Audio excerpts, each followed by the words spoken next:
This fine as hell white mama MILF is actually going on a date.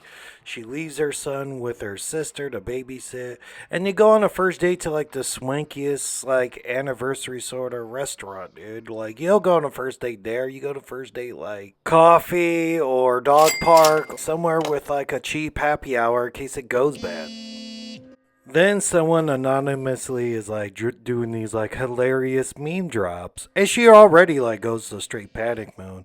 Or at this point, man, just turn off your fucking phone, man. Like I got a kid too. I don't gotta be like I gotta check in on them every 20 seconds. You know, if I'm outside the house. Yeah, for a date, she's on her phone a lot. But this guy allows it because she's so fine. He's like, go check your security cameras. So she goes, checks it, and there you go. Here's like the murderer, like the mob hitman murderer guy's like, hey, I'm inside your house. He was probably just standing there for a bit, waiting until like, all right, she finally sees me. All right, cool. Now I can start my job by chasing down the babysitter sister, roughing her up a bit, and breaking some shit around the house. And grab the kids, so I mean business. Or hang up and dial 911 or something. But no, it's like, oh, well, he texts like, hey, if you tell your date, he dies. And she's still doing this, I'm getting airdrops, can you go find him? And she passes a note to the pianist. And then this guy finds out about it and goes, nope, I poisoned him. So that's one of the first deaths that they had. I guess this guy drank poison, arsenic or something, and it killed him immediately.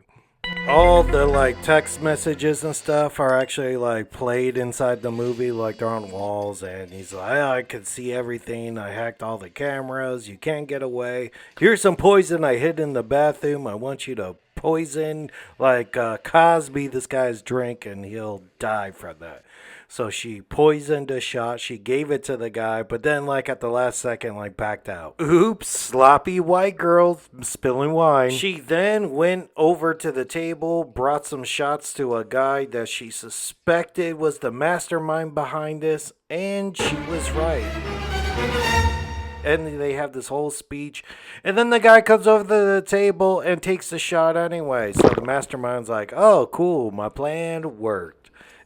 And then he eats his food. And she goes, hey, I pretended to give him that poison. I just gave you the poison. Switcheroo on you.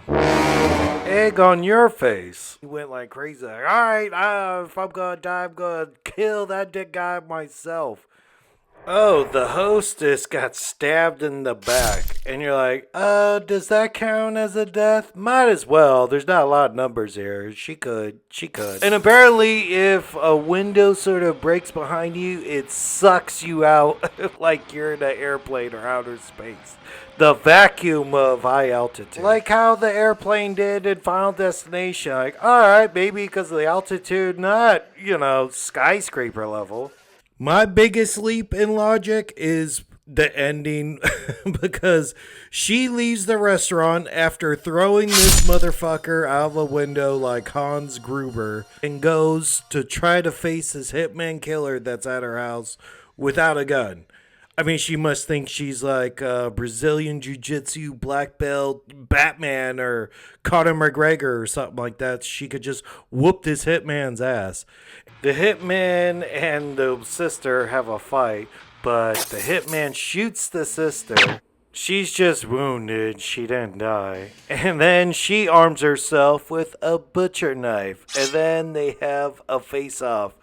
Mob hitman versus blonde white girl. And the hitman kicks the shit out of her until she gets lucky, stabs him. The little boy brings her a gun with a toy car and then shoots him. And then that's it. I think it was the hitman's own gun, too. It'd be easier to kill a bad guy with a gun of your own. Even though it's PG-13, that dude fell epically from a tower. Sort of like Hans Gruber did. Very cool. Except they showed the splat. That was dope.